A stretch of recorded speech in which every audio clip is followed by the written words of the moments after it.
Right. Now, the Ottawa River is adjacent, well, I don't know what the span of distance is, maybe a kilometer, but it is adjacent to this proposed near-surface disposal facility. Yes. So a lot of us, a lot of our communities get our drinking water from there. They draw it out, and if something goes wrong, we're really worried that, long after we've forgotten about this being put aside, that potentially we could be drinking radioactive water. Right. So tell us what safeguards are in place to protect us, to protect our drinking water. Yeah, well, again, the waste that we're putting in the facility exists at the site right now in the form of standing buildings, contaminated soils, and stored material. And the drinking water is safe right now.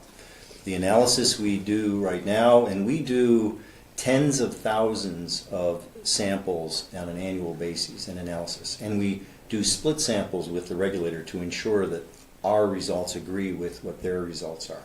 So right now it is safe, and we're ensuring that it is safe. That same thinking will be held into the future as this facility is operated. But to your point of where is the facility, its location, and where is the waste, and why are we deciding that? You're right, it's within a kilometer or two. It's actually going to bring the waste further away from the river, by the way, because it's right up next to the river right now with the buildings and where the soils are. So we're moving it away. But what's most important is where the facility is located right now, there is no direct pathway because of the topography that would have the water to drain anywhere. But that's if anything got by the multiple barriers that we have. As I said before, we have multiple barriers in the way it's designed. We have many sampling locations.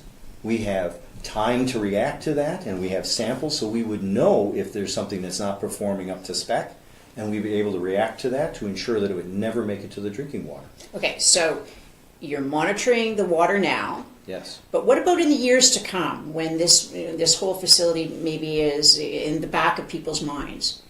The requirement is that there will be a monitoring period for at least 200 years going forward on this facility.